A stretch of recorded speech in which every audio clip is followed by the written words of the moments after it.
New statistics or from the ONS suggest that the plant processing workers, bus and coach drivers, construction workers are among those with the highest coronavirus death rates.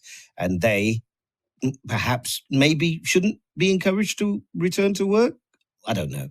Join me now is Peter Kavanagh, Unite your London and Eastern Region Secretary. Peter, great to talk to you again. How are you? Hi, Eddie. I'm doing well, thank you. Look, I'm guessing you're looking after a lot of people. Before we get into this, how are you staying safe? How are you staying sane?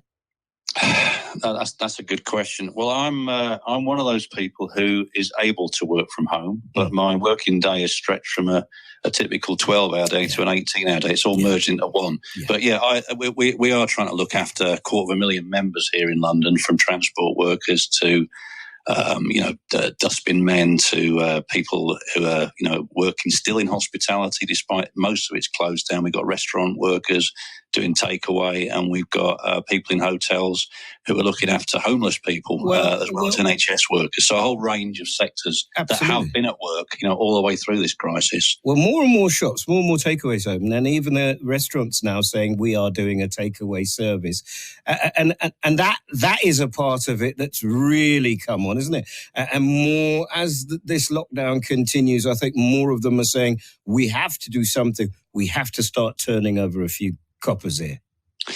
Totally understand that. And, Unite wants our economy to start ramping up again, but we have to do it with full safety measures in place. I think the whole country feels confused after Boris Johnson's performance last night, but I think, workers are feeling more than confused. They're feeling genuinely frightened. In the buses, as you all know, we've had a terrible, tragic toll. Over 30 bus workers have died in the last 7 weeks now, and we've been working night and day with TfL, with the Mayor's office, with the operators, to introduce a whole range of measures which we feel now have secured a degree of safety. My fear, Eddie, is that people who were told last night at 7 o'clock they had to go back to work at 7 o'clock this morning, we're now hearing it's Wednesday, but whether it's Monday or Wednesday, we know one thing for sure, that the documents the government is talking about have still not been made public in terms of the safety measures that all employers will be obliged to introduce for their workers.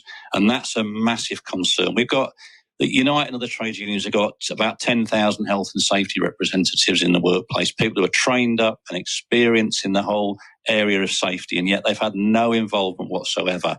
So I do not know what the mad rush was for Monday and now Wednesday. Let's see the documents, let's sit down and consult over these, and let's do this in a way that won't deliver what we've seen in too many areas, social care, hospitals, and in transport so far, which is unnecessary deaths.